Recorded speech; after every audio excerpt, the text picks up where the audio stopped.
എല്ലാവർക്കും നമസ്കാരം. ഇന്നത്തെ റെസിപ്പി അവിയലാണ്. എല്ലാവർക്കും തന്നെ അറിയുന്ന റെസിപ്പി ആയിരിക്കും. നല്ല രുചിയിൽ എളുപ്പത്തിൽ എങ്ങനെയാണ് അവിയൽ തയ്യാറാക്കിയെടുക്കുന്നതെന്ന് നോക്കാം. കേരളത്തിൻ്റെ ഓണസദ്യയിലും വിഷു സദ്യയിലൊക്കെ കോമൺ ആയിട്ടുള്ള ഒരു വിഭവമാണ് അവിയൽ എന്ന് പറയുന്നത്. അതുപോലെ തന്നെ കേരളത്തിൻ്റെ ഒരു തെക്ക് ഭാഗത്തു നിന്ന് വടക്ക് ഭാഗത്തേക്ക് പോകുമ്പോൾ അവിയലിലെടുക്കുന്ന കഷ്ണങ്ങളിലും മാറ്റം കാണാറുണ്ട്. ഞാനിവിടെ കോമൺ ആയിട്ട് അവിയലിൽ കാണുന്ന കുറച്ച് കഷ്ണങ്ങളാണ് എടുത്തിട്ടുള്ളത്. ഇനി നിങ്ങളുടെ അടുത്ത് ഇത്രയും കഷ്ണങ്ങൾ ഇല്ലെങ്കിൽ അവിയൽ തയ്യാറാക്കിയെടുക്കാം. എന്നാലും കോമൺ ആയിട്ടുള്ള ചേന, ക്യാരറ്റ്, ബീൻസ്, പടവലങ്ങ, മുരിങ്ങയ്ക്ക തുടങ്ങി കുറച്ച് കഷ്ണങ്ങൾ മാത്രമാണ് ഈ ഒരു അവിയലിൽ ചേർത്തിട്ടുള്ളത്. ഒരു 6 പേർക്ക് വിളമ്പാൻ കണക്കിനുള്ള അവിയലാണ് തയ്യാറാക്കിയിട്ടുള്ളത്. കഷ്ണങ്ങൾ എടുത്തിട്ടുള്ള അളവുകളെല്ലാം ഡിസ്ക്രിപ്ഷൻ ബോക്സിൽ കൊടുക്കാം.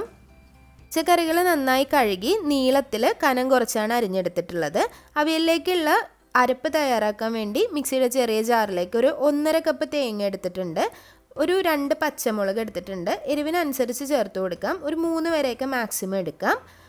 1/2 ടീസ്പൂൺ ജീരകം പൊടിച്ചത് എടുത്തിട്ടുണ്ട്. ജീരകം ഹോളായിട്ടുള്ളത്, ചെറിയ ജീരകമാണെങ്കിൽ എടുക്കാവുന്നതാണ്. വെള്ളം ചേർക്കാതെ മിക്സിയുടെ ചെറിയ ജാറിൽ 1 മിനിറ്റ് നേരം ഒന്ന് കറക്കിയെടുക്കുക. ഒരുപാട് നേരം കറക്കേണ്ട ആവശ്യമില്ല. 1 മിനിറ്റ് കൊണ്ട് തന്നെ അതൊന്ന് നന്നായിട്ടൊന്ന് ചതഞ്ഞ് വന്നോളും.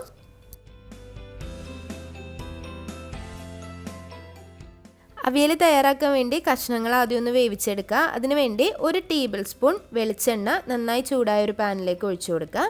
അതിനുശേഷം കുറച്ച് കറിവേപ്പില ഇട്ട് കൊടുക്കാം. കറിവേപ്പിലയ്ക്ക് മുകളിലേക്ക് നമ്മൾ അരിഞ്ഞു വെച്ചിട്ടുള്ള കഷ്ണം ഇട്ട് കൊടുക്കാം. ഒരു ചെറിയ കഷ്ണം 200 ഗ്രാം ചേന എടുത്തിട്ടുണ്ട്. ചേനയുടെ പകുതി പടവലങ്ങ എടുത്തിട്ടുണ്ട്. ഒരു 10 ബീൻസ് ഇതുപോലെ ഒന്ന് നീളത്തിൽ അരിഞ്ഞെടുത്തിട്ടുണ്ട്. 100 ഗ്രാം മത്തങ്ങയും തൊലി കളഞ്ഞതിന് ശേഷം നീളത്തിൽ ചെറുതായി അരിഞ്ഞെടുത്തിട്ടുണ്ട്.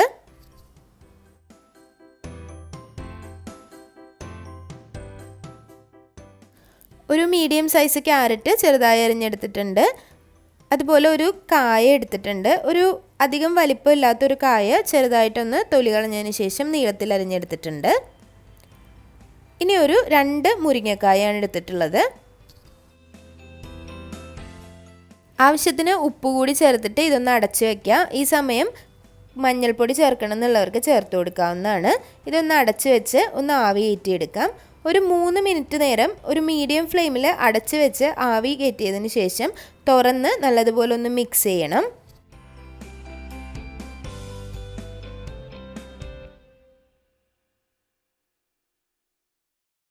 മൂന്ന് മിനിറ്റിന് ശേഷം കഷ്ണങ്ങളിലേക്കൊക്കെ നന്നായി ആവിയെല്ലാം പിടിച്ച് നല്ലതുപോലെ ചൂടായിട്ടുണ്ടാവും. ഈ സമയത്ത് നല്ലതുപോലെ ഒന്ന് മിക്സാക്കി കൊടുക്കുക. മിക്സാക്കി കൊടുത്തതിന് ശേഷം 10 മിനിറ്റ് നേരം കൂടി ഏറ്റവും ചെറിയ തീയിലൊന്ന് അടച്ചു വയ്ക്കുക. അപ്പോഴേക്കും നമ്മുടെ കഷ്ണങ്ങളെല്ലാം കറക്റ്റായി വെന്ത് കിട്ടും. ഇതിലേക്ക് ഒട്ടും തന്നെ വെള്ളം ചേർക്കേണ്ട ആവശ്യമില്ല. ആ ഒരു പച്ചക്കറിയുടെ ആ ഒരു വെള്ളത്തിലും അതുപോലെ ആ ഒരു ആവിയിലും ഇരുന്ന് ഇത് കറക്റ്റായി വെന്ത് കിട്ടിക്കോളും. 10 മിനിറ്റിന് ശേഷം കഷ്ണങ്ങളൊക്കെ നന്നായി വെന്ത് വന്നിട്ടുണ്ട്. ഒരുപാട് വെന്ത് കുഴഞ്ഞു പോകേണ്ട ആവശ്യമില്ല. ഇനി ഇതിലേക്ക് കുറച്ച് നല്ല ഫ്രഷ് കറിവേപ്പില ഇട്ട് കൊടുക്കുക. അവിയലിൻ്റെ ആ ഒരു മണത്തിന് ഏറ്റവും നല്ലത് കറിവേപ്പിലയാണ്. അതുപോലെ 1/2 കപ്പ് തൈര് കൂടി ചേർത്ത് കൊടുത്തിട്ടുണ്ട്. തൈരിന് പകരം നല്ല പുളിയുള്ള പച്ചമാങ്ങ ഉണ്ടെങ്കിലും ചേർത്ത് കൊടുക്കാം. അവിയലിനൊരു ചെറിയൊരു പുളി ആവശ്യമാണ്. അതിനൊന്നില്ലെങ്കിൽ തൈര് ചേർക്കാം, അല്ലെങ്കിൽ പച്ചമാങ്ങ ചേർത്ത് കൊടുക്കാം. ഇനി നേരത്തെ അരച്ചു വെച്ചിട്ടുള്ള തേങ്ങയുടെ ആ ഒരു കൂട്ട് ഇതിലേക്ക് ചേർത്ത് കൊടുക്കുക. തേങ്ങയും ജീരകവും പച്ചമുളകുമാണ് അരച്ചിട്ടുള്ളത്.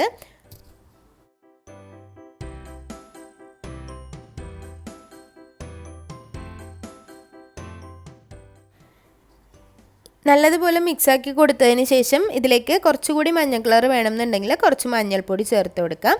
ഒരു 1/2 ടീസ്പൂൺ മഞ്ഞൾപ്പൊടി കൂടി ചേർത്ത് കൊടുക്കാം. കഷ്ണങ്ങൾ വേവിക്കുമ്പോൾ കുറച്ചും അധികം മഞ്ഞൾപ്പൊടി ചേർത്ത് വേവിച്ചാലും കുഴപ്പമില്ല. ഇനി ഇതങ്ങ് മിക്സാക്കി കൊടുക്കാം.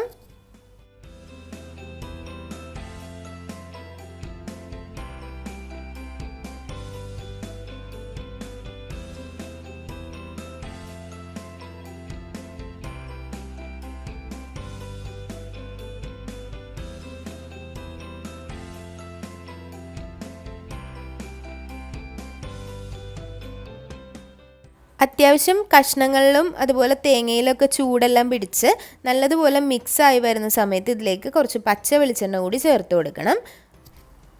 അവിയലിൻ്റെ ഒരു ടേസ്റ്റ് എന്ന് പറയുന്നത് നമ്മൾ അരച്ച് ചേർക്കുന്ന ആ ഒരു പച്ച തേങ്ങയുടെ കൂട്ടും അതുപോലെ ഈ വെളിച്ചെണ്ണയും നല്ല കുറേ അധികം കറിവേപ്പിലയുടെ ആ ഒരു മണവും ഫ്ലേവറും ഒക്കെ കൂടിയാണ് അവിയലിനൊരു നല്ല മണവും രുചിയൊക്കെ കൊടുക്കുക. ഇതൊന്ന് അടച്ച് വയ്ക്കുക. ഒരു 2-3 മിനിറ്റ് നേരം ഏറ്റവും ചെറിയ തീയിലൊന്ന് അടച്ച് വയ്ക്കുക. അപ്പോഴേക്കും അതെല്ലാം നന്നായിട്ടൊന്ന് പിടിച്ച് കിട്ടും. അതുപോലെ തന്നെ അവിയൽ ഉണ്ടാക്കി അപ്പോൾ തന്നെ സെർവ് ചെയ്യാതെ ഒരു 1 മണിക്കൂറിന് ശേഷമൊക്കെ സെർവ് ചെയ്താൽ നല്ലൊരു ഫ്ലേവർ ഉണ്ടാവും, നല്ല മണവുമാണ്. എല്ലാ സദ്യകളിലും ഒഴിച്ചുകൂടാനാവാത്ത നല്ലൊരു സൈഡ് ഡിഷാണ് അവിയൽ എന്ന് പറയുന്നത്. അതുപോലെ തന്നെ പച്ചക്കറികളെല്ലാം കൂടി ചേരുന്നത് കൊണ്ട് തന്നെ നല്ലൊരു ഹെൽത്തി ആയിട്ടുള്ള നല്ലൊരു കൂട്ടുകൂടിയാണ് ഈ ഒരു അവിയൽ. അപ്പോൾ ഈ ഓണത്തിന് എല്ലാവരും ട്രൈ ചെയ്ത് നോക്കുക. സിമ്പിളാണ്, പക്ഷേ നല്ല ടേസ്റ്റിയാണ്. അതുപോലെ വീഡിയോസൊക്കെ ഇഷ്ടമാവുന്നുണ്ടെന്ന് വിചാരിക്കുന്നു. വീഡിയോസൊക്കെ ഇഷ്ടമാവുന്നുണ്ടെങ്കിൽ ലൈക്ക് ചെയ്യുക, ഷെയർ ചെയ്യുക, സബ്സ്ക്രൈബ് ചെയ്യുക. അതുപോലെ നിങ്ങളുടെ ഫ്രണ്ട്സിനും ഫാമിലിക്കും ഒക്കെ ഒന്ന് ഷെയർ ചെയ്ത് കൊടുക്കുക. ഇനിയും നല്ല നല്ല റെസിപ്പികളായിട്ട് വരുന്നതായിരിക്കും. അതുവരേക്കും താങ്ക് യു.